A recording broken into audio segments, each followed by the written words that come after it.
Hello, friends, family, and keepers of the faith, to another Del Boy blog. Yes, this one is year 2, blog 3, dated 13th of March 2023, or in legacy numbers, we're at blog 55. Yes, 55 weeks. And I usually start off in all sorts of different directions. I can usually talk about the weather or whatever.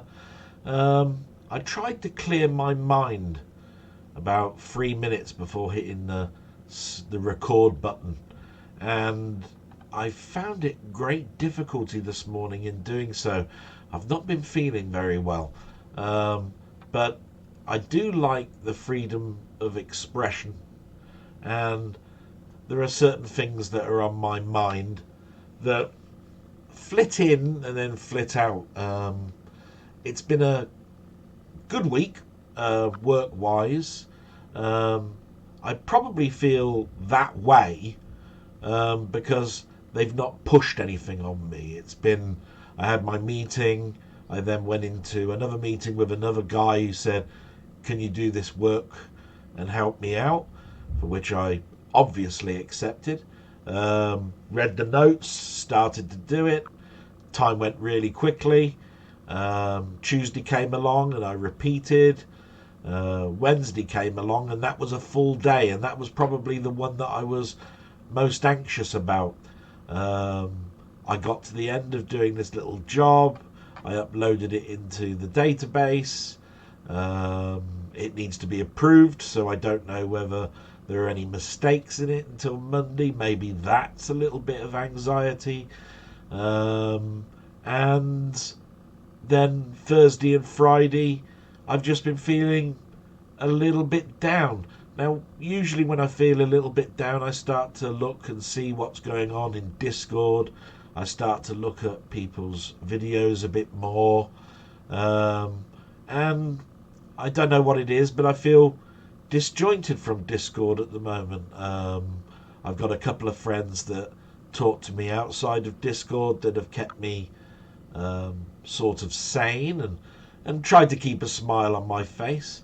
There's a couple of people that I felt really close with and still do, but I've noticed in their comments they're not going to be able to comment as much, or they've had to watch my blog over 3 or 4 times or whatever, which I'm very grateful for. But it's just I noticed that when they do their own content, they sound happy, smiling, they mention other people.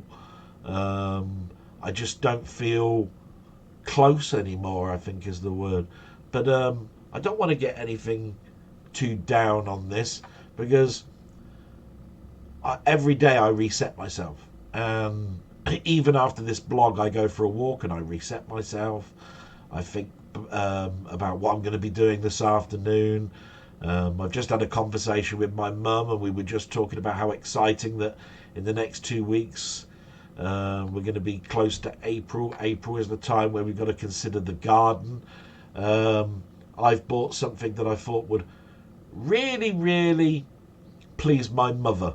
Now, it's cost me a little bit of money, but my mum likes to look outside at the world and see people going by, but she doesn't go into our back living room, and she doesn't therefore look at the wildlife. Now, we've got squirrels that come in our garden, cats that come into our garden, we've got bird feeders, all that sort of stuff. So I've bought what they call a trail cam,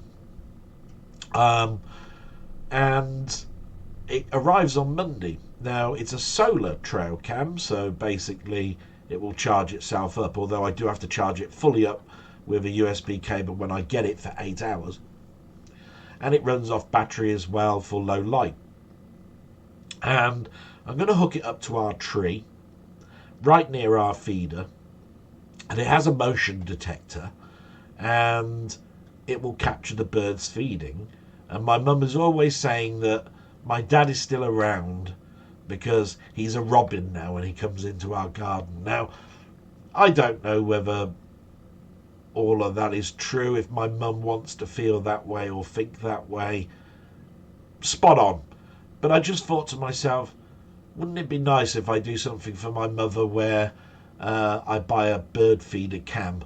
You know, even if it's a little bit costly and something that I'm not really that interested in, and capture some stuff that I can put on a loop, and she can play on her TV when she wants to do something other than looking at the world go by in the front of our house. So yeah, lots and lots of things there that you can see that are going in my mind. And I think David Connolly said a couple of weeks ago in one of his comments, the thing he liked about my blog is that one spark of something that somebody says makes me go off at a tangent and start talking about many things. And I'm hoping that maybe that's the joy on why you guys sometimes come back. But let's cheer ourselves up, shall we?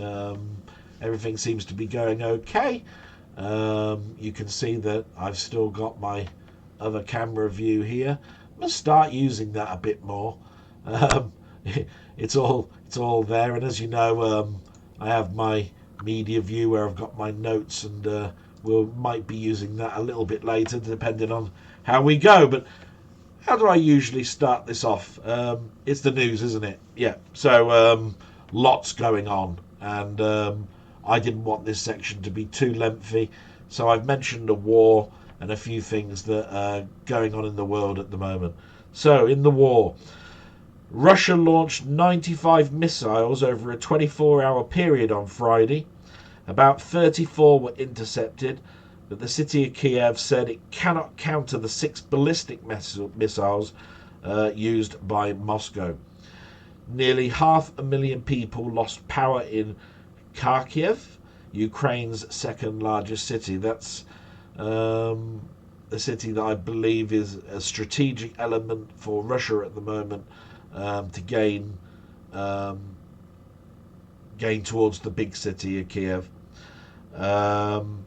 And then Russia has been capturing. This really interests me. Russia has been capturing NATO-provided weapons left on the battlefield and sending them to Iran, where the Tyrian will reverse engineer the systems for a future attack. Yes, you can see where I don't like Russia's tactics at all.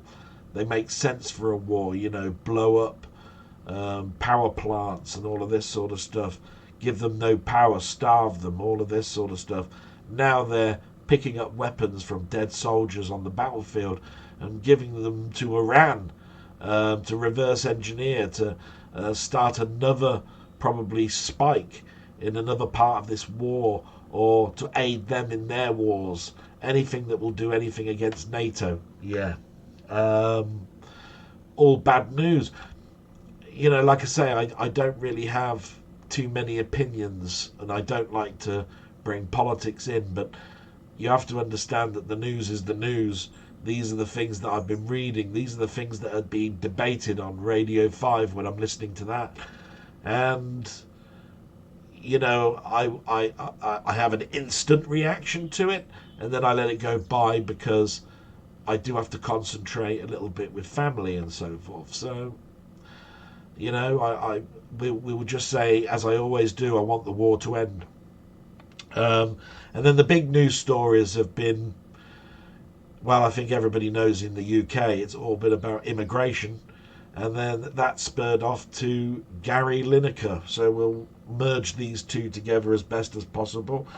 Immigration. A new bill was presented to the Commons on Wednesday, which was intended to tell the world that England's borders are shut to illegal migration attempts.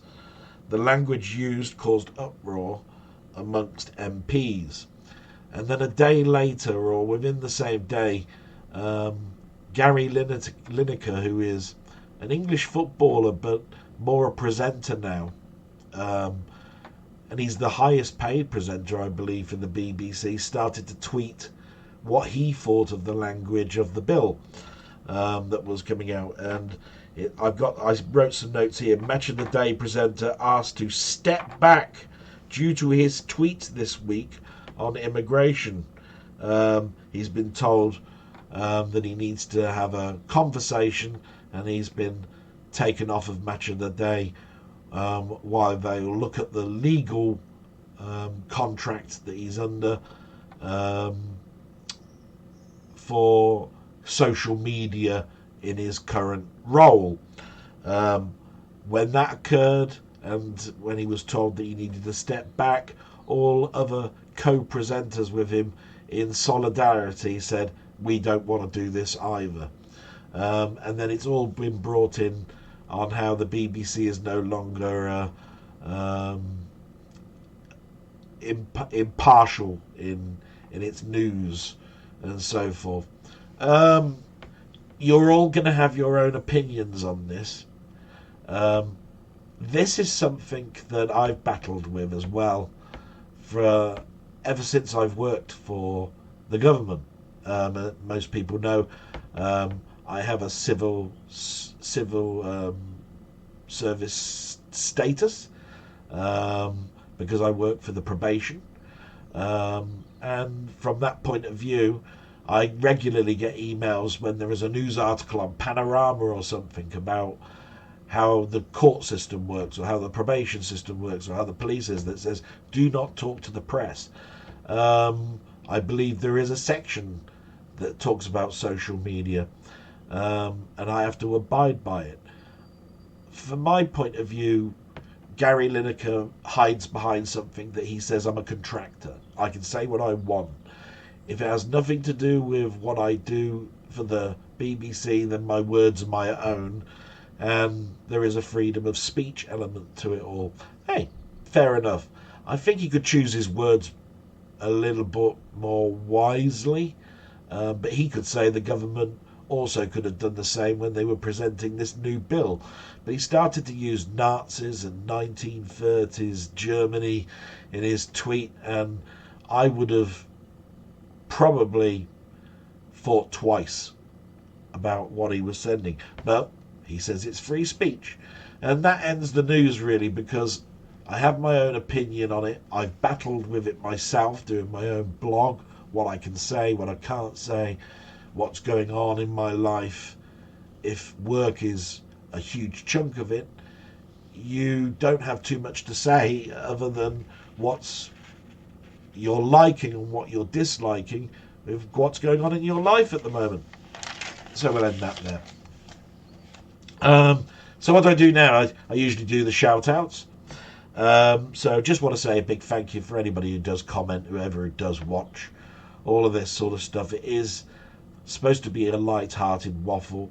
It is more a blog for my family, for when I'm no longer here, for my niece and nephews, so they know how I sounded, what was in my brain, what I like, what I dislike.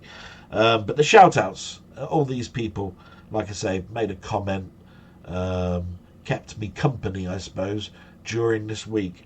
And they are 20th Century Gaming, Mark Whatever, Colin Jones, the one I destroy every week, Magda Koziozirak. I'm just going to call her Magda from now on. Magda K. How's that? Oh, I can't destroy that word anymore, I think. Milfy Swimbuckle, David Retro Games Played Badly, Denny, Martroid, Steve's Gaming, Jambon, Stevie Paperboy, and 8-Bit Rach. Yes, all of those people, thank you so much. And for all the people that don't comment, I hope you do get some enjoyment. I can't really alter how this goes without knowing your thoughts, but I'm just happy that you're watching, and hopefully you're liking what I do. So I think now we'll do the questions. Why not? It comes to a good point where you make me think, and I'll talk a little bit about my thoughts at the time, and if there's a question I'll answer it. So no particular order. These are just ones that it says I haven't responded to, and that's because I've looked and there's a question or something that I need to discuss. So Denny, hi Adele. Sorry for the delayed comments. Yet again, work. More bloody shift work and work. Yeah, I totally get that. And a lot of people are, very nice and generous to watch when they've got their own lives. This is where I'm saying time is a thing you can't give back. So this is why I'm always bleating, I suppose, about how proud I am that you guys talk to me. Del, it's great to hear your chair has finally arrived, and it's also great to hear you're settling into your work environment. Although at times work is a drag, it's a great way to communicate with folks and good for our mental health. I can't agree more with that, but I do think that that's less and less happening when we're working at home so much. I don't believe team talk and so forth is anywhere near what I need. I used to like going into work and seeing people face to face. When I have gone into work the last couple of weeks, and I didn't go in last week, I worked at home, there were less and less there, and the people that were there were not the ones that I looked after for those 9 years. So that's either being very unlucky or they've left or whatever. So yeah, a difficult one. Shout out, questions. Yes. Thanks once again, Del, for answering my question regarding the Crash and Zap annuals. Personally, I'd like Fusion Retro Books to release annuals at Christmas, housing so many issues of each magazine. Hopefully then release more through the year if they become popular. I have no doubt they would. Yes, I happened to mention that I thought 12 in a folder would be good of a reprint. And I haven't changed my thoughts on that. It's just that it's a toughie at the moment because money is so difficult for so many of us. And I don't see the next 12 months being a time where my finances are going to change that much that I can start thinking about something else that I'm going to collect. So at the moment, I'm happy it's a thought and something that we considered, and I don't think it's something that could go away, and I think it's something that could catch on, and that's great. Great question from Milfy. I actually did 2 videos 2 years ago, Matrix and Nemesis on the C64. I've just done Matrix again and I feel so much better over the end result. I think it's how you personally feel about your content that you want to provide. I often find yourself, though, and the smaller channels that are lower in subs actually get the better quality comments. I think mainly because of the content and your viewers know it's a work of pride and passion. Yes, that's how every time I do a blog, I think to myself, what is it that I'm doing? Why am I doing it? Who am I doing it for? And I do take great pride that every week I get up and no matter how my brain is thinking, I'm thinking, I need to do this. And it gets me out of a rut. And then as I talk, I start to smile and cheer myself up and all of that sort of stuff. I love the question section because you push me a little bit. I mean, last week I was pushed to do an impression of Patrick McGowan. Nobody commented on it, by the way. It must have been okay. Otherwise it was, bloody hell, that was awful. Don't do that again. Would possibly come back. So what's he watched on TV? He says he's watched The Last of Us episode 7. Absolutely stunning. Yes, it was quite good. This is what I want, not identity politics. Yes, because the episode before was more, well, we considered it, didn't we? It had some homophobic sections. It was a character piece. The Mandalorian is back and great stuff, and Star Trek Picard. So yes, he's enjoyed both of those, and you'll probably see when you get to watch, I'm sort of mimically watching the exact same thing. As for Formula One, no. My parents drive me mad about Formula One. The damn thing.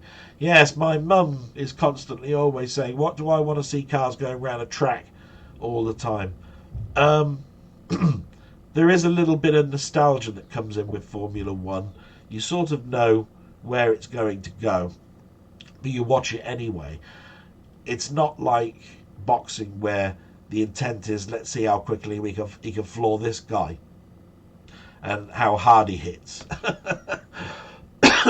It's more, um, is there going to be an upset? Is there going to be some superb passing in a car that's going so fast? And it's not round in a circle like NASCAR, um, which I have no doubt whatsoever NASCAR is a great thing, but I would probably find difficulty, I think, watching NASCAR, even though I've heard this week Jason Button is becoming a NASCAR driver.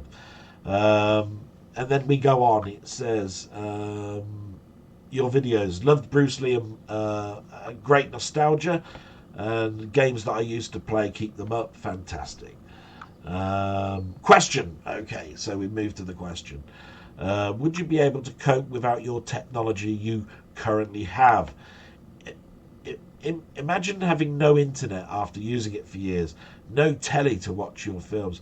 How would you be able to cope? And as a population as a whole, imagine the level of boredom, and now think of how much we rely on our tech today. I remember the old days on holiday when we had to find red phone box. You could actually walk miles. Cheers, Dale. Best wishes to your mother. Thanks very much. I will tell my mum. I do tell. Whenever you say best wishes and tell your mum, I always do. I know it sounds strange, but I do. She just goes, ooh. But I think she's starting to get used to the names. She just then goes, you got a picture of this guy? No.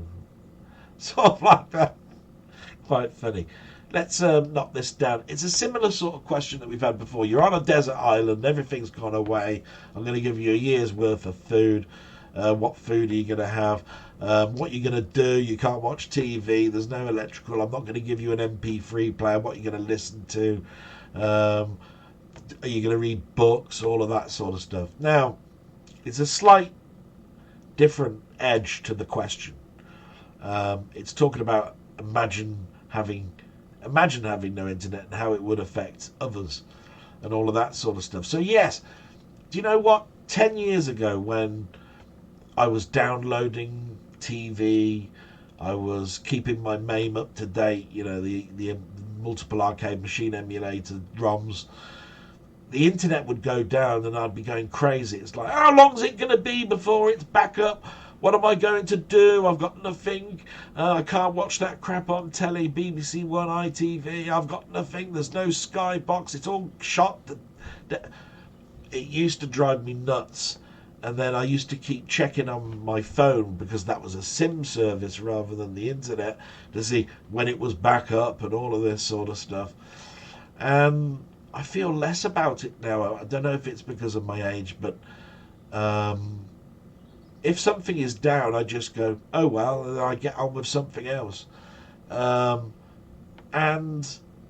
when something like that does occur, I usually do something I should have done anyway. It would be like, well, I did intend to do something in the garden. I'll go out in the garden. Or I did intend to read that book. I'll read that book.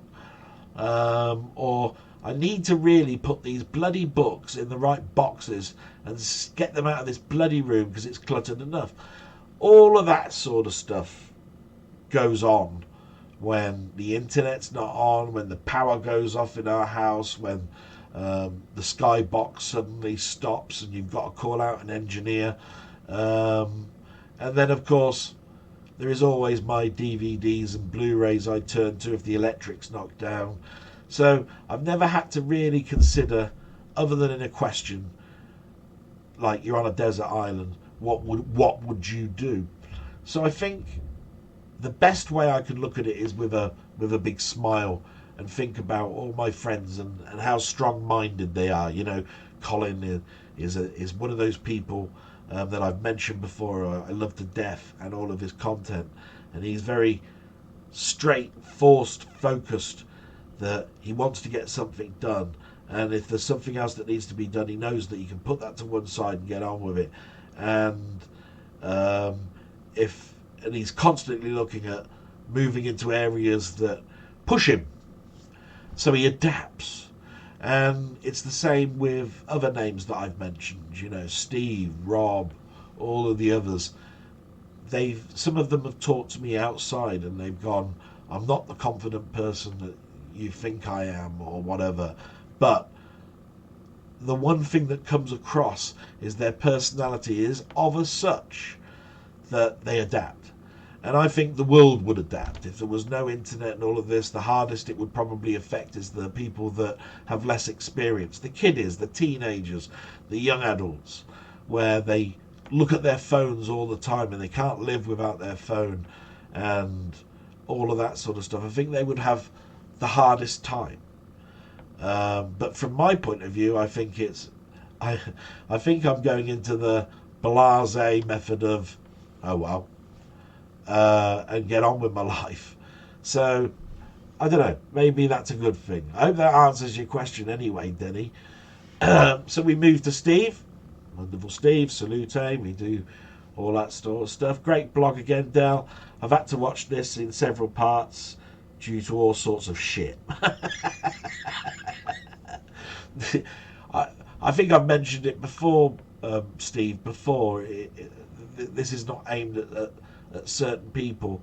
I value everybody that even watches this in one go, 50 goes, or whatever.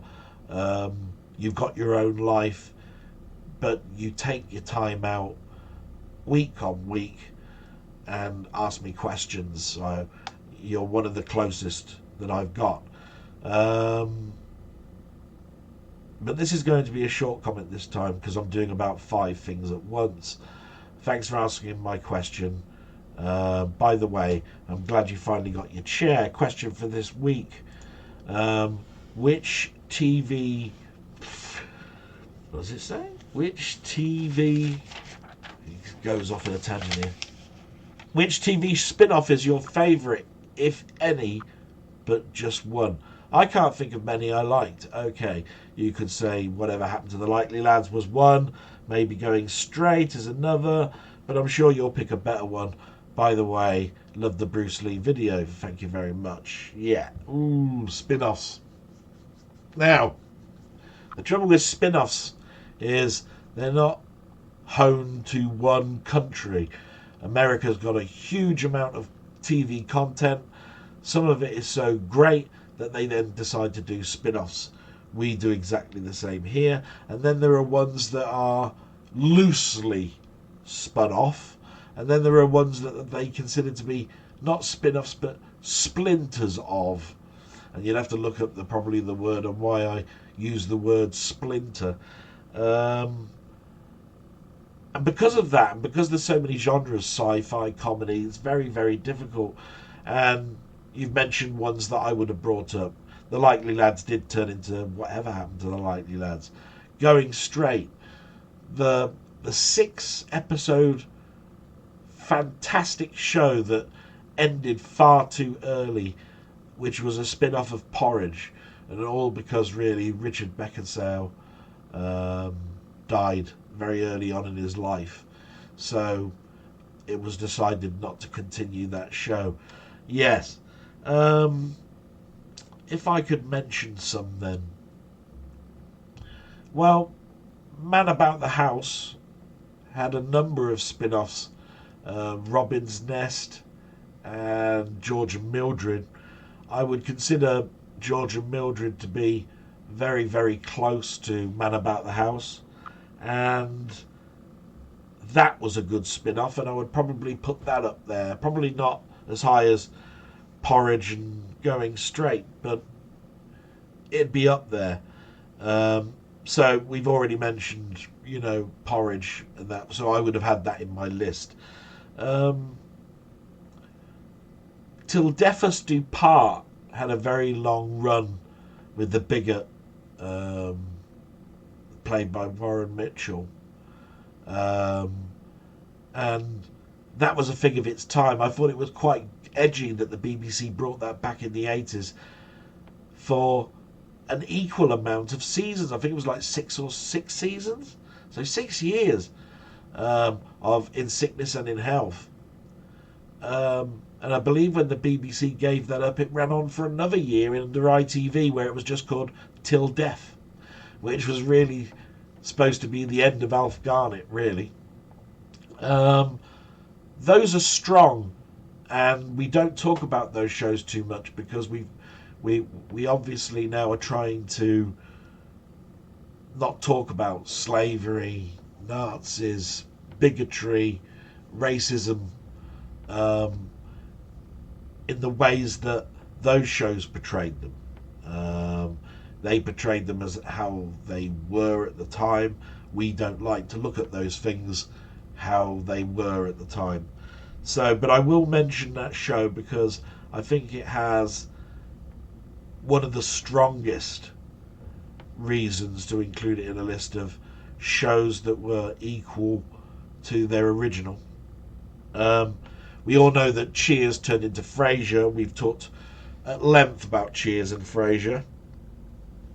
When I was a kiddie, I used to like Happy Days, and they spun off a number of shows. I think that's probably got one of the highest amount of spin-offs you can have. But the two that come to mind are Laverne and Shirley and Mork and Mindy. More Mork and Mindy than Laverne and Shirley. Because I liked Robin Williams, the wackiness, it was a bit sci-fi, all of that sort of stuff. And I believe there was Joni and Chachi and a load of other spin-offs in that show. But it was one of those American shows that you saw on a Saturday after the news, turned it over, watched then Doctor Who, turned it over again and watched Metal Mickey, all sorts of stuff.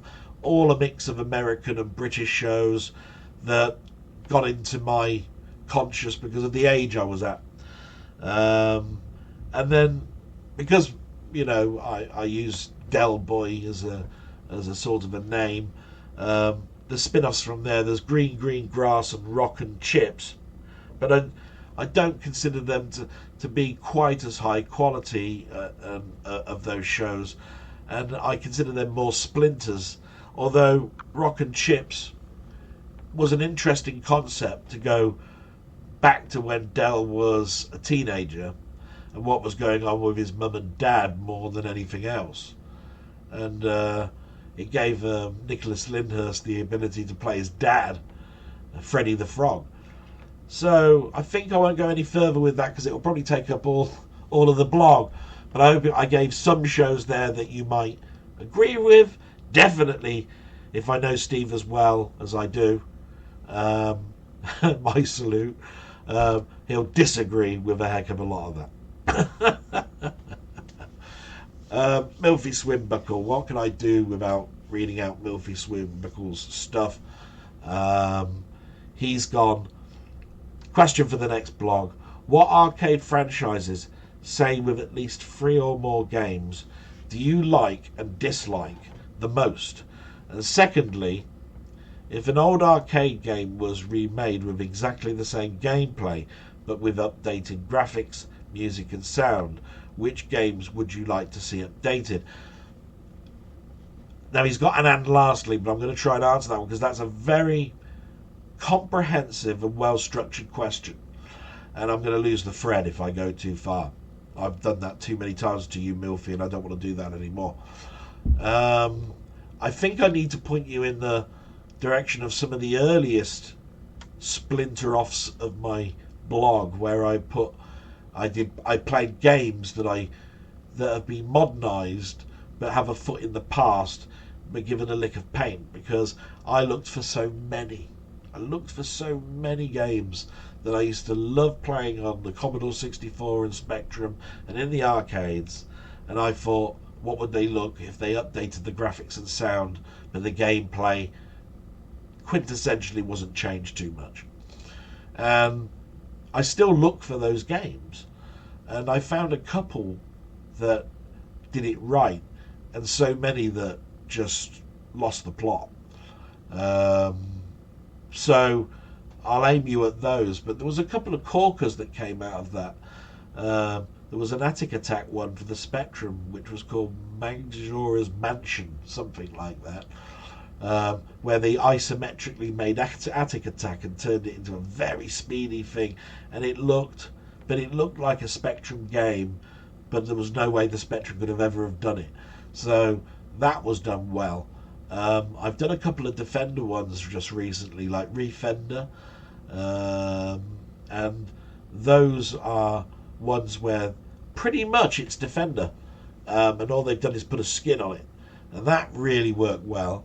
And there's one I haven't done quite yet, which was they also recoded, not Berserk, it was Robotron, and he's done changed the graphics on that, but basically the gameplay remains the same. And I look forward to giving that one a go and possibly giving my thoughts on that. But there are so many that I've seen that just didn't work. Another one that worked was the Sentinel. I've forgotten what it was called though, but I even had the coder come back and say thanks very much for re-looking at this. This was a project he'd done for a couple of years, and it's now been like 10 or 11 years since anybody's really talked about it, and I thought it was great. The Sentinel, what a great game. And then of course one of the crowning glories, and probably one of the second, I think it was the second video I did, there was Rescue on Fractalus, finally got reimagined. It looks incredible, plays incredible, and it reached its version 1 status and then was released. I remember a comment from Colin saying he knew about this project but didn't know it was finished, and he thanked me for telling him that it was out there. So he finally downloaded the final product, and it was out there.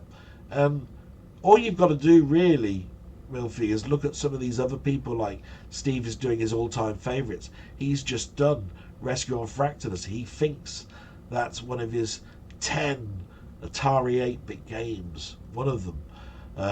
And then to see that Rescue on Fractalus is something that you can play now and have it modernised, and it's nearly just as good as the original. So I hope that answers that, because although I haven't mentioned 3 or more, I've mentioned some stuff that I've already looked at, which answers a big chunk of your question. But it says dislike as well, and I've never really liked puzzle games in the arcade. I love puzzle games. Some of them work really well. Ones that I think work really well are things like Tetris and Buster Move, or Puzzle Bobble as it's also called.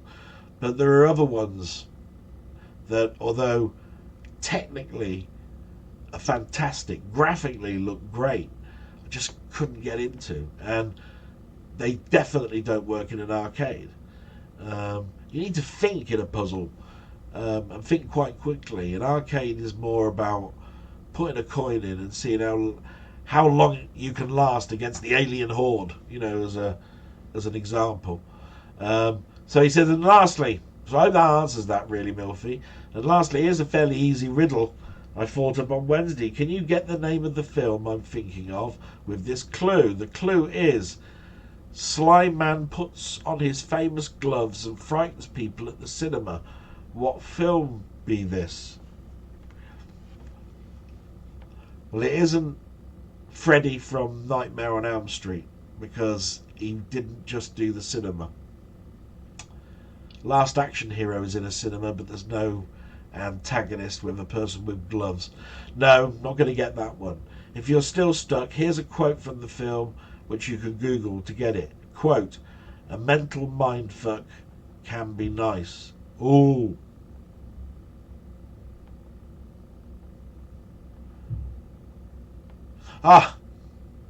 Rocky Horror Picture Show. Yes. Now I recognise that one because that's a line that's been in the stage version, and I've gone to the stage version lots of times, and I've even mentioned I dressed up as Frankenfurter, and I've been to the show with corsets on and fishnet stockings, all in my, so early on that I didn't care what people thought. Of course I was thinner as well. So yes, that's the Rocky Horror Picture Show. Glad I got that one. I'd have looked a right nana if I didn't. And I'm just going to have some product placement. As you know, you can get these from Robert, 4 oranges. $1. Oh yeah, it's nice. just remember, yes, I was asked a comment, which isn't actually going to be answered here because I answered it in a quote back. But I do freshly squeeze that. I use one of those old-fashioned squeezers. You know, the type where you got a clamp, you pull down, and it makes, just gets rid of all of the orange into a well, and you pour that into your cup of orange. I've got a muslin cloth, and I strain it because I don't like the bits. Now, the way I used to do it before, my mother had bought for her, and I don't know why somebody bought it for her, one of these nutrition bullets. Don't know if you've heard of them. You stick all sorts of shit in this cylinder. It's got shredders. You put it together, it spins around zzz, like a coffee grinder, slushes everything up, and there you are. You've got a nutritional drink. My mother's never used it. It's still in the box. So I got it out of the box and started to do it for orange. But the trouble is all the pith and everything is all in there, and I had to strain. And I prefer the other method of using a clamp. So it's probably one of the most things I use. And I religiously on a Sunday before doing the blog, I make a big point of having an orange juice. And as I talk, my throat dries. Right, so I think I've answered that for you. Thank you very much, Milfy. You know I really respect everything you do. Jambon, hi Dal. Thanks for another excellent blog. Glad the return to work is going well. Thank you so much, Jambon. That's great. Really enjoyed the cinema adverts. I do hope you dig out that video of Star Trek so that we can see you as Captain Kirk. Yeah, it's something I'm considering. I've also got to remember I've got to convert it. So I'd have to find my old video recorder, which I know where it is. But then I've got to convert it from NTSC to PAL and digitize it, make it digital and all sorts. I have a question for you. When you are playing role-playing games, which character class do you tend to pick and which do you avoid? I'm currently a 6th level rogue in a tabletop D&D campaign, but please don't give me a wedgie for being a nerd. You see how a question can turn my demeanour into a big smile. Thank you, Jamba. That's made me smile so much. Many, many years ago, we're going back 80s and before, I always wanted to be a wizard. If ever there was a game and Gauntlet was there, it would be wizard.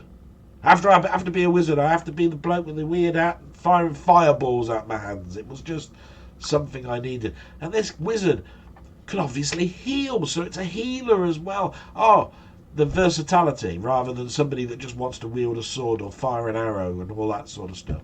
Later on, of course, you change tactics.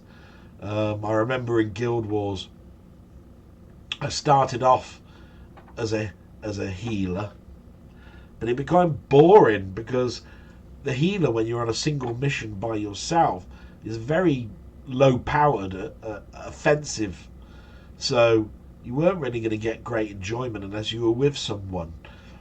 And most people, when they talked about role-playing games, talked about tanking. So you'd always want to have a warrior that's at the front wielding that great big battle axe or sword, killing everybody off. And in the fringes, instead of having the wizard, the standard wizard, you'd have these necromancers, people that bring up the dead to bring in, or elementalists that used fire and water and all of that sort of stuff. Those looked highly exciting. But sometimes they put me off by being too complicated. What I've tended to do now is I've used a sort of a holy method, a paladin. Yeah, that's the best word. Somebody that's got a bit of oomph about them because they wield a sword and they're a knight, but they've got a holy or magic ability about them where they can use the power of holy light or something, because it was that little bit extra. So I think paladin is probably the answer that's there, but all depends on the game and what the storyline of the game is about. I always go into a role-playing game blind to knowing what it's like, but there is always a little page of A4 or a paragraph that says this story is about this, this has happened, and this is what you need to do to get to the end. So of course I look at that and go, yeah, you ain't going to get very far in that as a healer. You sort of get an idea, do you know what I mean? So I hope that's answered that, Jambon. Colin Jones, good news on the chair. Yeah, thanks very much. MOT pass, brilliant. Thanks very much, Colin. Was the noise a double boom? No, it was a single one. And I never really looked at that news article. I think they got it right. It was an aircraft helping out another aircraft. Good answer on the spend. There's a reason I asked that question, which will become clear at another time. His favourite death sequence, yes, remember we were talking about death sequence, is his Jumpman. And yeah, can't disagree with that. Jumpman, what a game. Looks so basic now, but still shows its absolute class. And anybody that doesn't recognise what Jumpman actually means, just look that one up. And even though it probably looks not very great, give it a chance. Play that game. It's one of those ones where I go, forget the looks, give it a chance. Even no matter how old it is. I mean, chess is old. Do we ever turn around and say don't play chess? I mean, my God, how many donkey's years for that one? My question: what are your favourite cameras, both from the past and today? Oh, bloody hell! Right, the very first expensive camera I ever bought was an Olympus EZ300. It was a film camera. It had a telephoto lens. It had all of those things that excite you about cameras, you know, where they've got a LCD in the knuckle, where you can see the exposure readings and so forth. And I had great fun with that.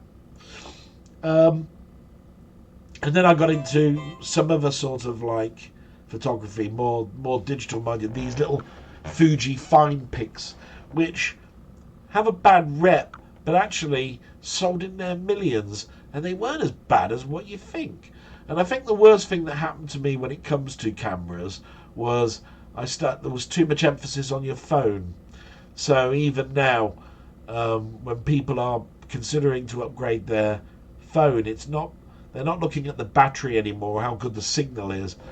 They're more looking into how good's the lens. Is it great for night photography? Will it do my selfie? Oh, selfies, let's not go into that ballpark. But then since then I've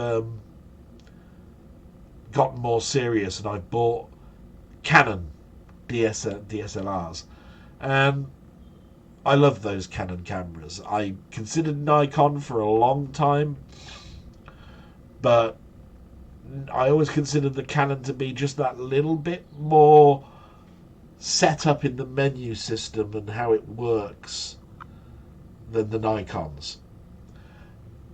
And even now, when I'm considering where I'm going to go with my next camera, which by the way I have chosen but I can't quite remember the name, it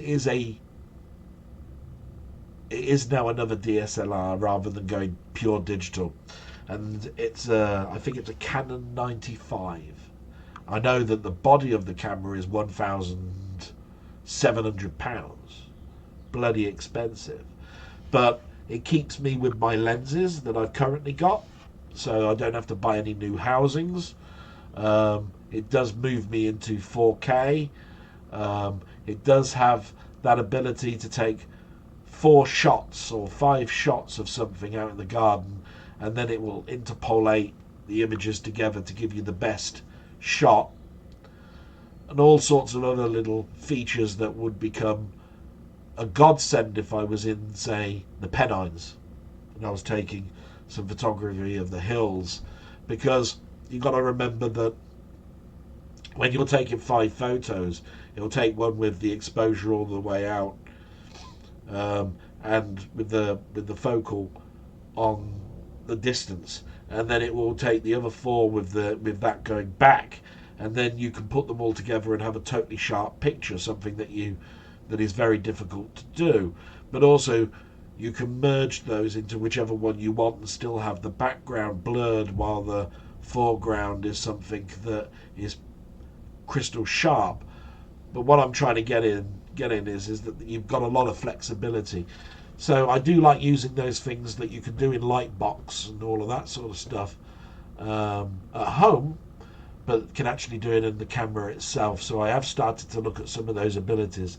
And when I write my comment back to you, because remember guys, I do write a comment to everyone, even if I answer your questions, I'll give you the exact make and model number of that camera, because I remember that down the rabbit hole wanting to know what my final decision was. So then we've got Mark Whatever. Excellent blog as usual, Dal. He wants to see that Star Trek video. Oh, well, we've got 2 votes. Question: what was your favourite computer mag cover tape disc and why? Oh my god. Now, you're talking about an era where I bought every magazine that was going. I bought Zap, Computer and Video Games, The One, Commodore User, the list goes on. When it got to PCs, it was then PC Gamer, PC Zone, and floppy disks turned into CDs. CDs came along with demos that also had patches, and so finding the best one, bit difficult. In the Amiga days, I always looked forward to ones that would say, here's a a brand new level in Cannon Fodder or Lemmings and all of those sort of stuff. And I used to think what value for money that really was. When the PC Zone ones came out, it was all about, is this RTS game for me? It looks highly complex. I'm going to load this up and play that tutorial and play one level of it. And if I like it, I'm going to go out and get it. But of course, as your money dwindles, you started to use those demos as a way of knowing that a game is worth downloading and having a download a crack from Game Copy World or something like that. And it turned into, that more than anything. And then, of course, when the console magazines came out, they also provided you with a disc that you'd put into your console, and you could play the 5 launch titles for the PS3 and all of this sort of stuff. So finding one that I think is your favourite is hard. But obviously there was Retro Zone, or is that what it was called? And it's still going now. It's the one that MainMeister still has a subscription to. The very first issue of that had a DVD with all the emulators on. So it had Rain, it had MAME, it had Mess, it had Vice, Speculator, all of them, plus remakes of games on its very first disc. And that suddenly became the best disc I've ever had, even though it was all still early days. So I hope that answers that question. And that is actually the end of the questions. Thanks guys, that was quite fun. I hope you got some good answers from me on that. So what do we do now? We go to what I watched on YouTube. Yes, I only do this because if there's something on here that is new that I haven't mentioned before and it sounds interesting, that you might go out there and have a little look yourself. But it also tells my family this is the sort of stuff I was interested in. So I always bring up This Week in Retro or the RMC Cave and all of that sort of stuff, because they are a mainstay.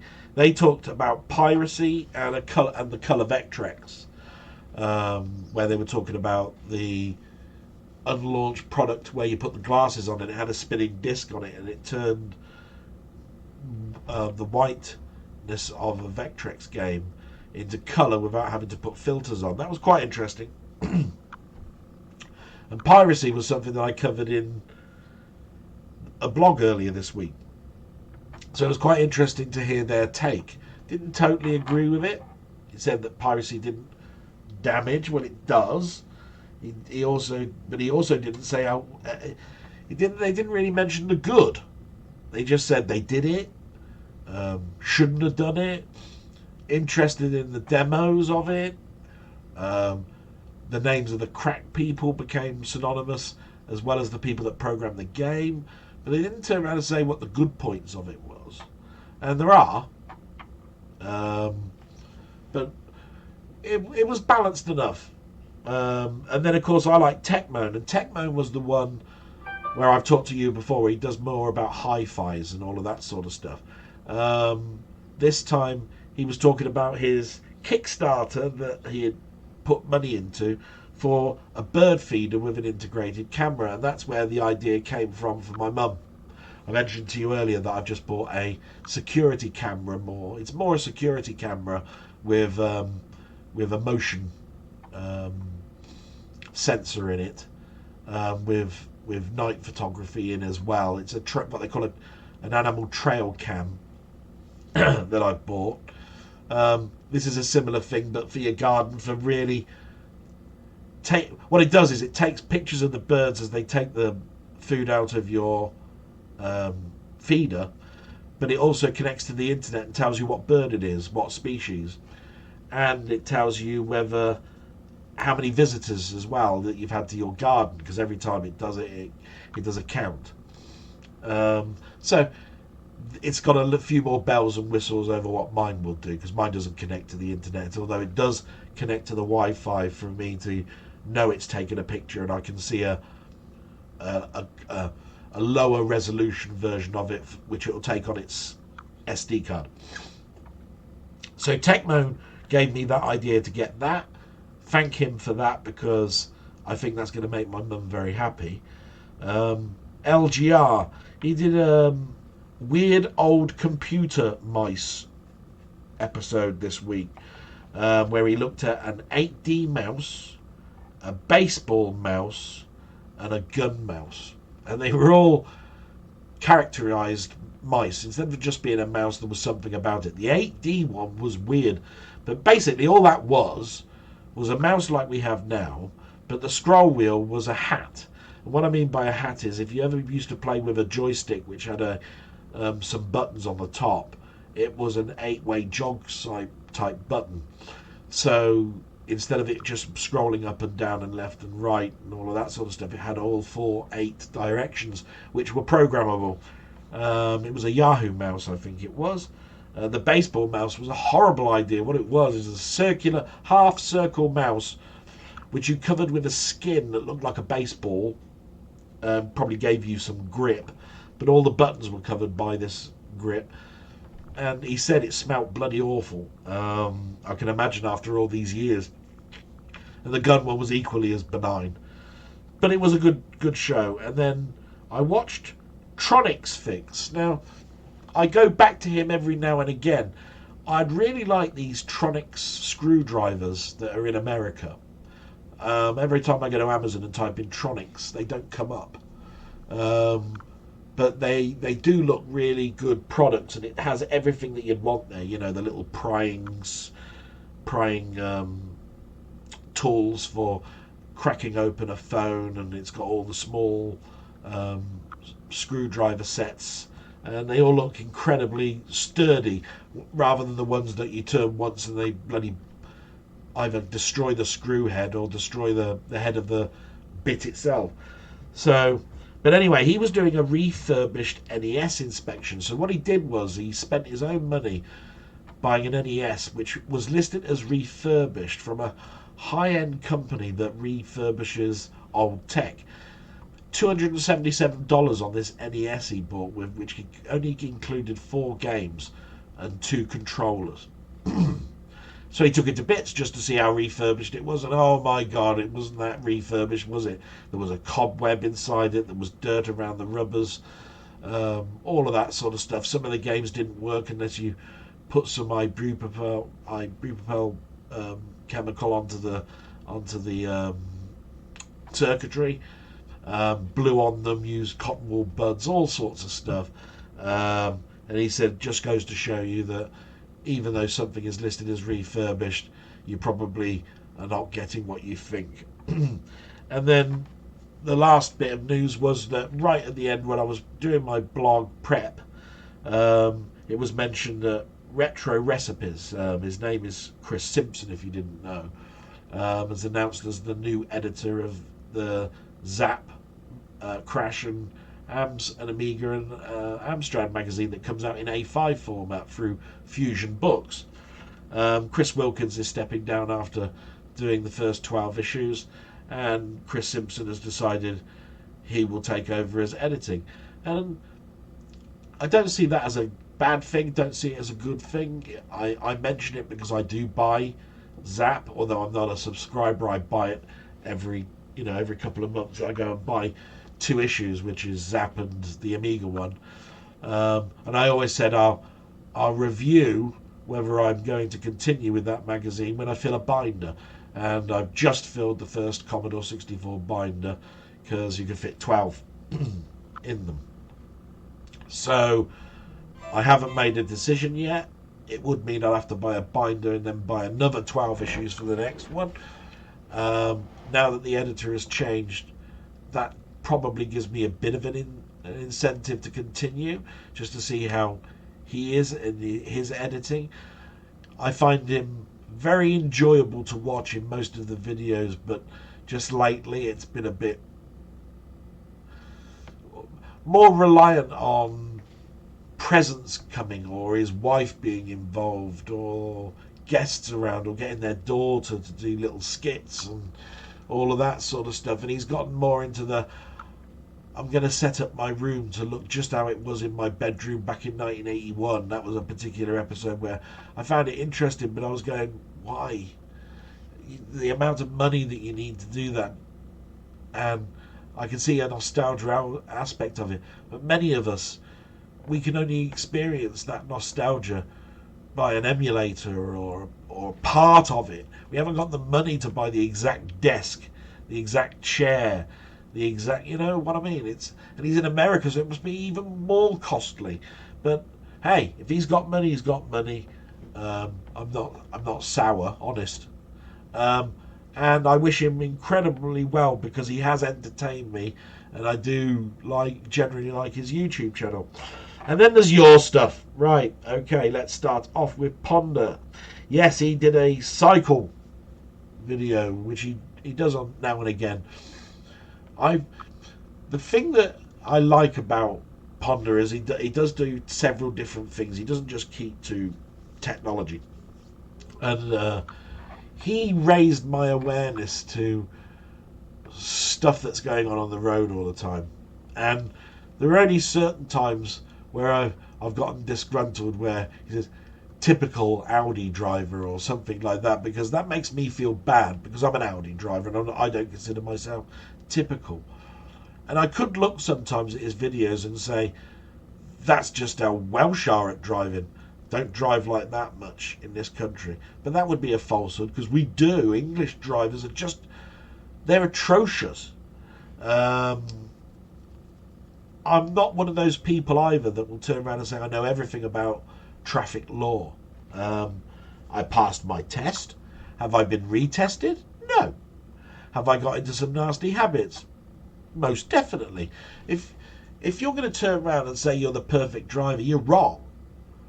You need to do another test to become get a gold license. You know, the type of license that allows you to drive the Queen around, to know everything about driving, and including people that are teaching people to drive these days. They pass an extra exam. Back when I was driving, they just brought in a rule that said that you had to go on the motorway at least twice, I think, before you could face your test. And now, of course, they force you to do a written test and a physical test. That's great. So I do feel, why are people driving like they do? Is it my age these drivers are? Or is it the youngsters that are inexperienced? Colin, maybe you can fill me in with that one a little bit later on, but I do love your video, and maybe that £500 that you asked me last week should be bought on a bike. Don't know. I'm scared. I will say that. David's retro gaming played badly.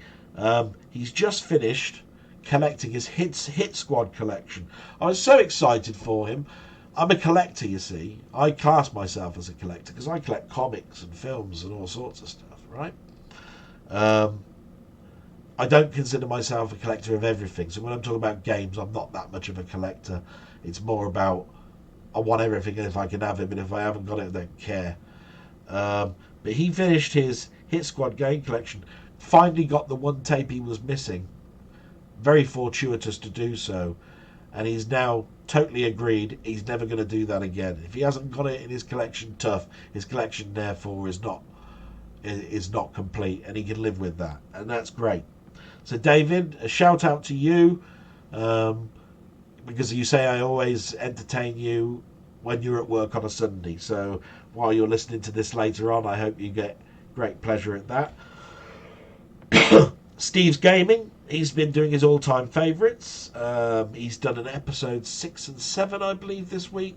I think they were SNES and Atari 8-bit. Absolutely fantastic, Steve. Can't fault them. Only disappointment I had was possibly with the SNES one, and that's only because there weren't 10. One didn't even get played. I'd have liked to have seen you do that, but I totally get it, and it was still enjoyable. So keep up the great work on that, mate. Salute and everything. Looking forward to more of those. Robert's Retro Gaming. I mentioned him an awful lot. I mentioned him far too much, I think, last week. He hasn't even... I didn't get a comment this week. But he did Pac-Man Labyrinth and Bruce Lee Reign of Fury. The Reign of Fury I counted as being my Bruce Lee 1.5, where I said that there is an extra levels type version of Bruce Lee. And he played that, and I found great enjoyment watching that. And of course the Pac-Man Labyrinth was an interesting one because it came on, no word of a lie, the title screen came up, the music played, and I went, this is a game that was bought, because it wasn't made clear to my ears until I watched it a second time that this was a published game, and it had the music to the Atari 8-bit version of Jet Set Willy, composed by Rob Hubbard. I'm going, whoa, if this was published, surely they got a rap on the knuckles for that. And what Pac-Man Labyrinth is a sort of a 3x3 grid, so 9-room Pac-Man, where you go off on one side of the room and you end up then being in another part of the maze, the labyrinth, and you've got to get through the whole of the labyrinth. I don't think in the video he managed to get all the way through, because he was on the 9th room and then died after a couple of attempts. But what I saw was great. It had a couple of things that were different. It had 2 types of like power pill type thing. One that was called attack, and the other one was stop. So one would stop the ghost, and the other ones would force them to attack you.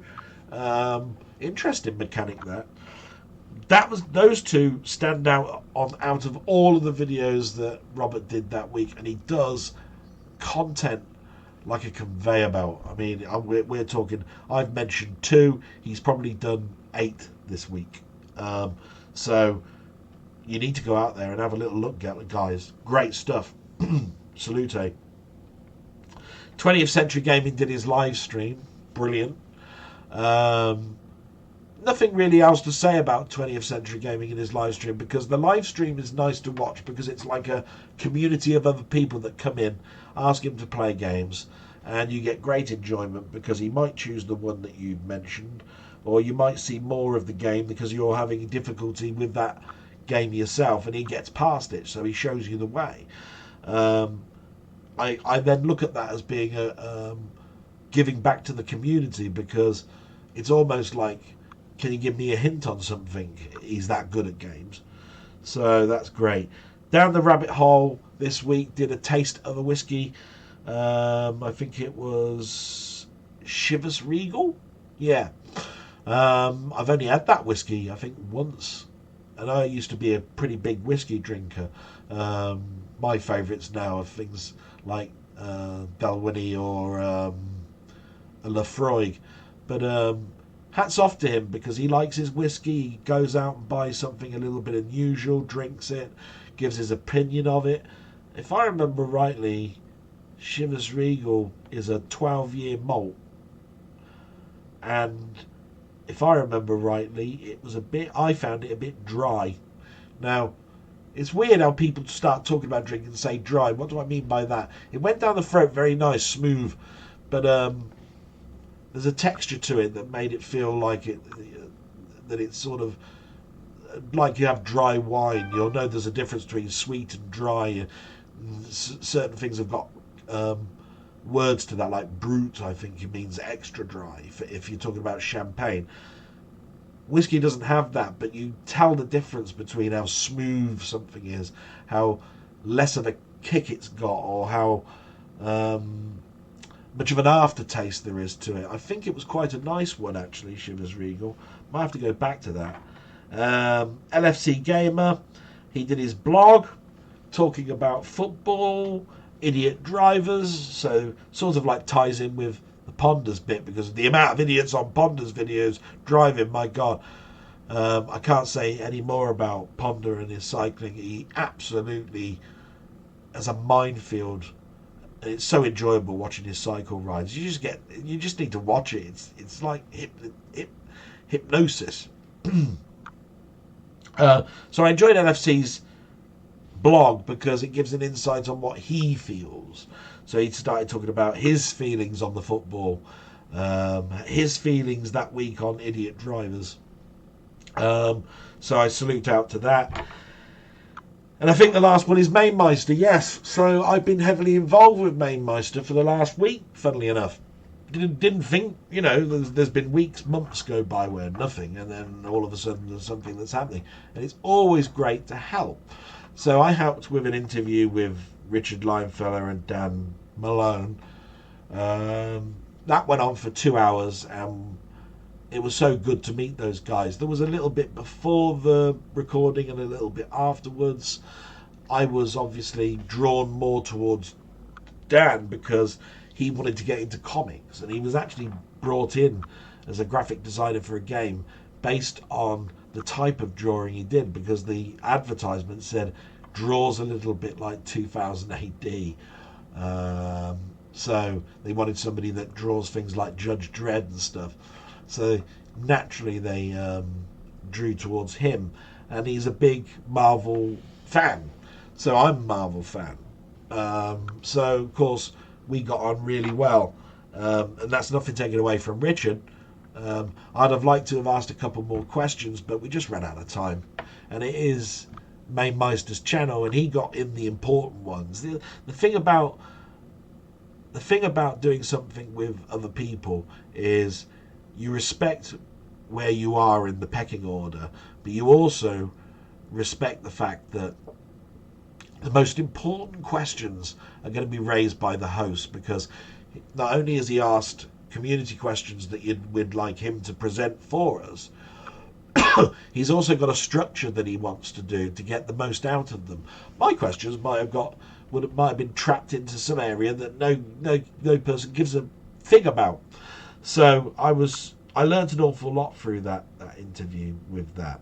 And then of course I was in on the waffle because, well, he likes doing live waffles, and the other thing is that he had a topic that he thought that I would be best to come in and join him with.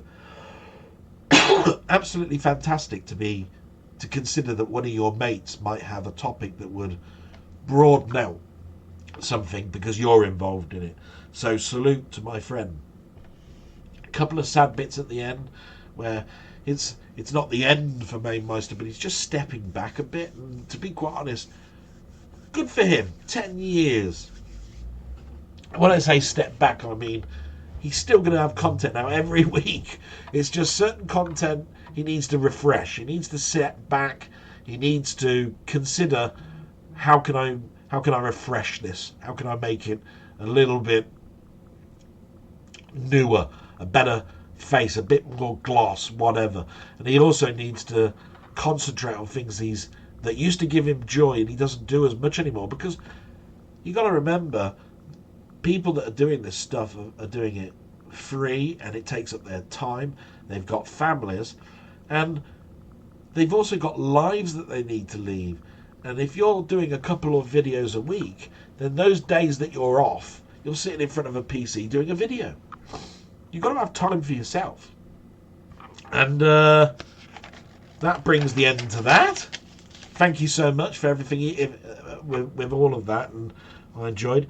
I'm just going to mention some of the stuff I've watched now. So we've already mentioned this.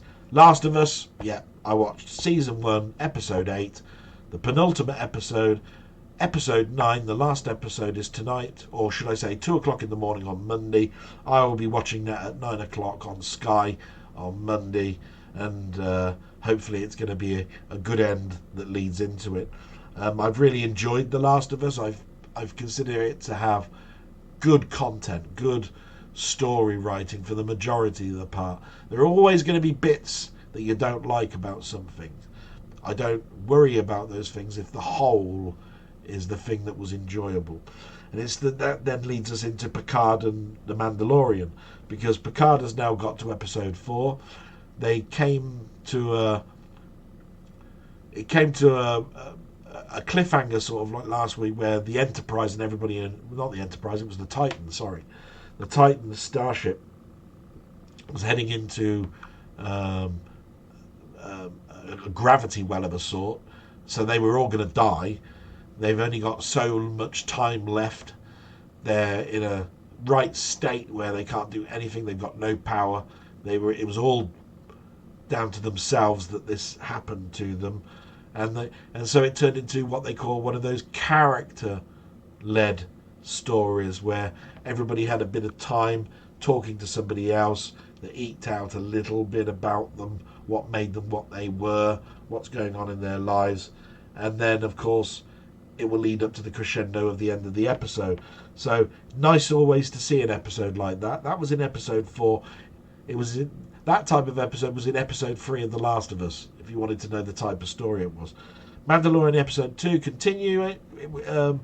All I can say about that was it just continues the story forward. I enjoyed it immensely. And then we get to sort of like my stuff, because I haven't watched an awful lot, other than I did watch a couple of films, which I'll talk about. So when it comes to my stuff, we obviously did Blog 54 last week, and I've done a 8-bit years on Boulder Dash, which ended up being... The 8-bit years is supposed to be my easy way of getting content to you in about 10 or 15 minutes, and ended up being one of the hardest things to do, because I didn't realise that Boulder Dash had such a convoluted background to it. And when I looked at some of the news and information about the game, I didn't realise it had so many sequels, and I didn't realise how many times it's turned up in the arcades. You're lucky if an arcade gets a sequel, and you're lucky if the sequel is anything like what the original is. This one's had 4 stabs. So I'm so glad I brought it into this blog, and so glad that I brought it into my channel, because Boulder Dash gave me some world lessons, and also brought my family closer together. I didn't realise my sister, and I didn't realise my mother, and I didn't realise my girlfriend wanted to play a video game. They did want to play that game. So I learned an awful lot. And then I am going to get to the last bit, which is possibly a topic, and definitely the stuff that I've bought this week. But I end with what's happening tonight, which is the Oscars. Now, the Oscars to me was something that was quite important. I've been to the cinema many, many times.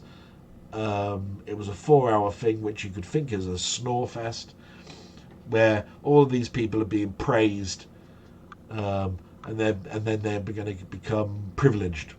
And I totally understand that argument. But for me, I wanted to know whether they thought a film that I thought was good. And they didn't choose, half the time they didn't choose the films that I considered to be great, because they don't look at it from a money aspect. They bring it from a different angle, like a different type of film for this year, a different foreign film, a different, all of that sort of stuff comes into them. And they used to be very stuffy and stifling. But the thing I always used to love about the Oscars, and something that I think they always did pretty well, is the in what do they call it, in memoriam, or in memory anyway, of the actors and actresses and behind the scenes staff, directors, musicians that have left us this year. They usually have someone like Celine Dion come on and sing "Smile" while all these pictures go, but there are so many names up there that I didn't recognise, and I'd go, "Oh, so he was the graphic artist on Star Wars. Oh my god!" And then you'd look up their history. Something that I always did, and I learned an awful lot about how Hollywood works and all of these people that have brought so much magic to my life. So this year is going to be slightly different, because over the last 3 years in the Oscars, I've not enjoyed it, and the only part I've enjoyed is the in memory part, the in memoriam, because as I get older, the people that brought smile and light to my life are dying, and I suppose it's just, that's the way of life. As I get older, things are going to change, and they're not going to be for the good, and those boyhood charms that people have brought to me, they've gotten older, and they're just going to come to their natural end. It's just a way of life. But I will be watching the Oscars. I probably will skip past an awful lot. But COVID has taught me that I haven't watched an awful lot of films just recently. I've gone to the pictures less and less. I've watched more at home. I've had less time. I haven't watched some of the ones that they're bringing up. Some of the names of the films that are up for an Oscar this year, never even heard of. But there are ones that I have, and I've got a genuine interest on whether they're going to win something this year. And that brings me to what I bought this week, and then we might hit the topic if we've got time. So these are the ones that have come. Why not change camera angles? Hang on, let's do that. There we go. So this one, Rocky 2, to go with my Rocky 1 from last week. I already told you about some of the problems that are listed in these steel books when it comes to sound. I've watched a lot of videos this week. I'm starting to believe it's less of a thing. Unless you have high-end equipment, I don't think I'm going to notice too much. Next one is Woman King, which I've heard good things about. I'm looking forward to looking at that one, because, well, it's just, like I said, I heard about the story, and I got intrigued on what it was going to be like, and it's totally different to what my palette for watching a film is. The 25th anniversary of The Mask of Zorro is out. One that I liked the score for, and thought the ensemble cast was pretty good. Not so much the sequels. That one I quite liked, and so I needed it to have it in my collection. Rocky 3, therefore, has come through, so that just leaves Rocky 4, and Rocky 4 will have 2 cuts on it, including the Rocky vs. Drago director's version, which was done last year. So I'm looking forward to that.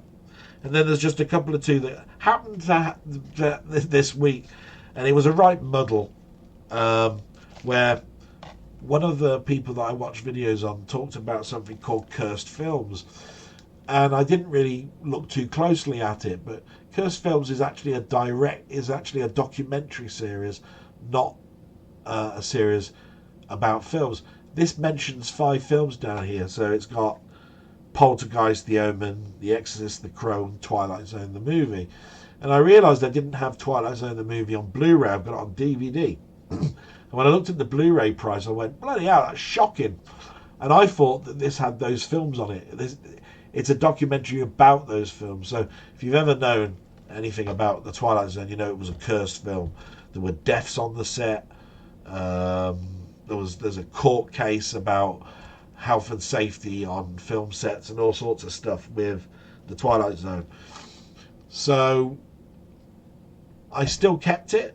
And then it reminded me that I needed to buy the Twilight Zone 2019 edition, season 1 on Blu-ray, because I was told 2 weeks ago it had dropped in price.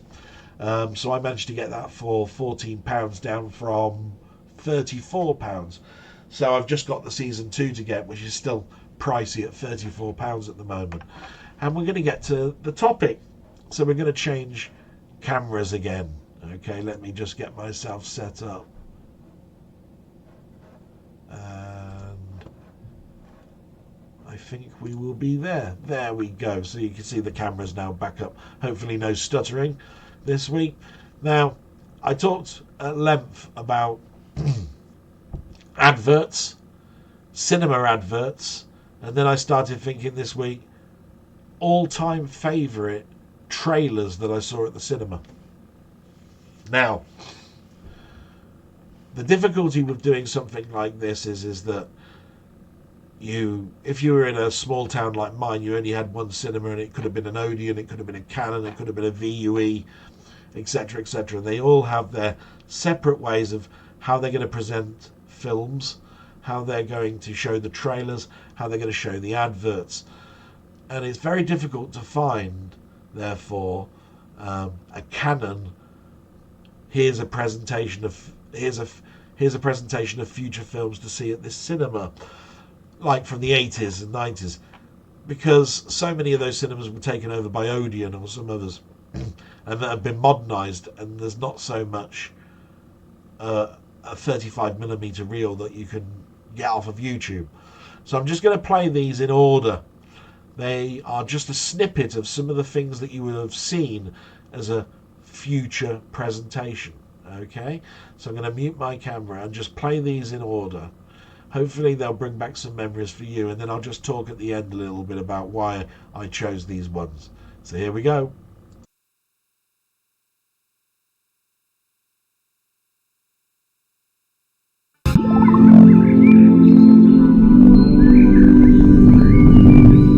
Now for the bit everyone loves. Oh yeah, the trailers. I love the trailers. All specially chosen for this film, actually.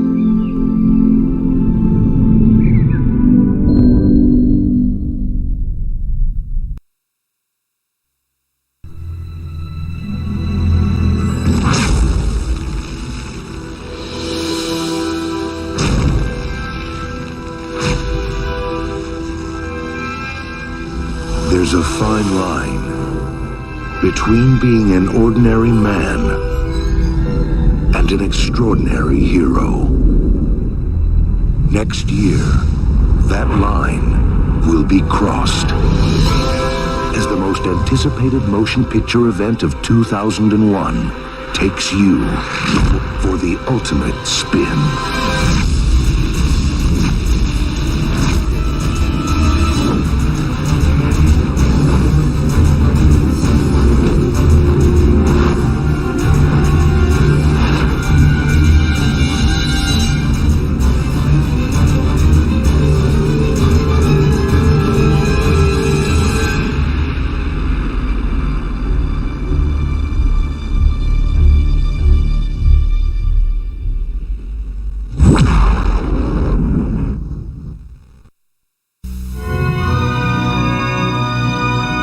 For 1/4 of a century, they have thrilled us with their adventures, amazed us with their discoveries, and inspired us with their courage.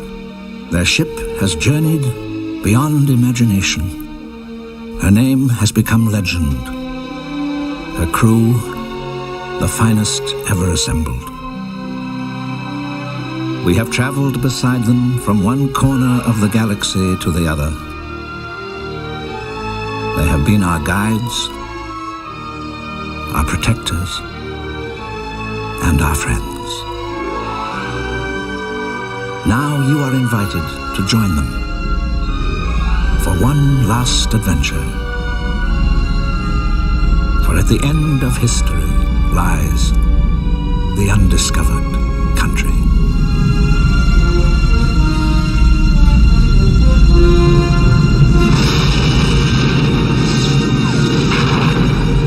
Star Trek VI, The Undiscovered Country.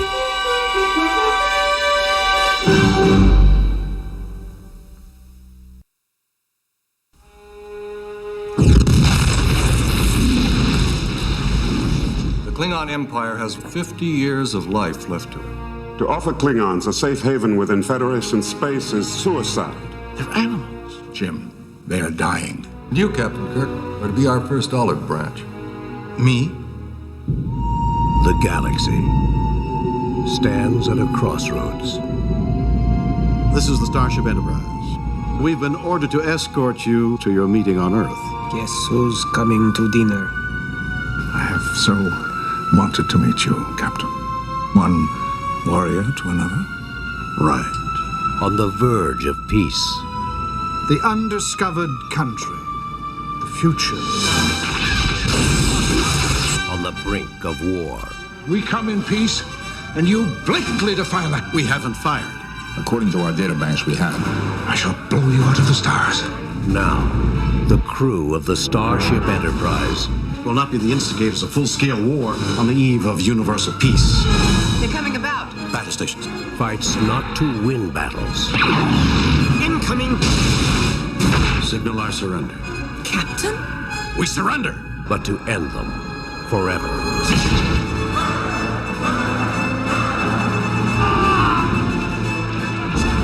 We would consider an attempt to rescue them an act of war. There will never be a better time. This is Captain Sulu, USS Excelsior. We stand ready to assist you. This is fun. You do prefer it this way, as it was meant to be. Warrior to warrior. You cannot take much more of this. Cry havoc! Kill! And let's slip the dogs of war. Fire! Star Trek VI, The Undiscovered Country.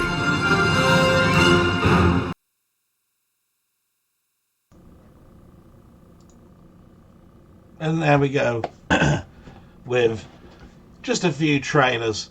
And the interesting thing that why I chose those is there's a difference between a teaser trailer and then an actual trailer. And the reason I remember the Spider-Man one is in that year when Gladiator came out and Star Wars Episode 1, this trailer came out with the normal voiceover guy. You always recognise him. And it was talking about, and I was going, wow, Spider-Man, I can't wait. I've been waiting how many years? 1977 since I saw him at the cinema. And then it was just a TV show spliced together.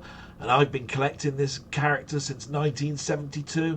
And now in 2001, I'm finally going to get to see it. You count up those years, 1972, 2001. So I was getting really, really excited.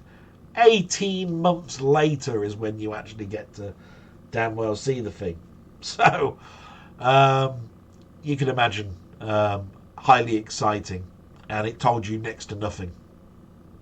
And then the reason I chose Star Trek VI, The Undiscovered Country in two versions is one to show a teaser trailer and the other one to show the actual trailer. And the teaser trailer, I thought at the time, was one of the most beautiful trailers that you'll ever come across in your life. And I remember seeing it at the cinema and then loving the fact that the actual, which it's more a 25th anniversary trailer than the actual trailer for the film, shows all of the old Star Trek snippets superimposed onto the Enterprise as it span round. And every time I watched it, I could see something different in each of the segments. And they were all classic bits from the TV series and from the films. And how they chose and montaged that together is just exceptional editing. And as I told you before, wanted to be an editor. And then when Star Trek The Undiscovered Country trailer actually did drop, it became one of the most watched things I'd ever done, because there was lots and lots of talk about, is this showing too much of the film? And are bits of this in the film going to actually be in the film, or were they just put in for the trailer? We found out later on that our worst thoughts were that there were bits in there that weren't in the film. We ended up actually finding out they were just on the cutting room floor, and they were reintegrated into the director's version. But I watched it so many times that I could actually recite some of the comments in the actual trailer. Kirk turning around and saying, I will not be the instigators of the full-scale war in the eve of universal peace. And then there are the cut scenes. It said, we've chosen you, Kirk, as being the olive branch. And he goes, me? And all of that sort of stuff. There are sections where Spock and Kirk are talking to each other. And there's a conversation goes on. And I know that they cut it just short, because he says at the end, let them die. You should have trusted me. I don't want to do this. Where in the actual trailer he just looks bewildered. Do you see what I mean? And I think is it Chang? I think his name is. He talks about blatantly defying peace by blowing him up, and then there's a gap, and then he says, I'm going to blow you out of the stars. He actually says, for that, I'm going to blow you out of the stars. But because I've seen the film so many times, I can see how they cut it together. And all I'm trying to say is, as a person who wants to edit, they've disjointed the trailer to be as exciting as it possibly can without showing too much. I had an argument with one of my friends that Austin Powers, the International Man of Mystery trailer, showed every joke that was in the film. And I don't think I'm far wrong by saying that. It's still a good film. It did incredibly well. But if you watch the trailer, I think every good joke then was in the trailer. There aren't that many other jokes in it. Star Trek 6 gave you a balance, and I didn't think it showed too much. Of course, you see bits that don't make sense. Why is Kirk shot? Why did he die? It's like you see him disintegrate. People were then commenting, he was beamed up, blah, blah, blah, blah, blah. If you watch the film, you'll know exactly what's going on. You didn't know in the trailer, and that's what I'm trying to get at. So, maybe trailers is something that I'm going to come back to. If you think that's an interesting topic for me to do so, I will. The other thing I could have done is shown you the trailer of all of the films that I've bought this week. So I could have done Rocky 2 and 3, and Warrior Woman, and I could have shown you the trailers for all the films I've just bought. That's one way of ending a blog, isn't it? But I'm now coming to the end of the blog. I hope you've enjoyed it this week. I do hope you keep your comments coming. I hope it hasn't been too down. I hope I've brought some laughs. So I salute you then and say, roll on next week, and thank you so much. Bye-bye.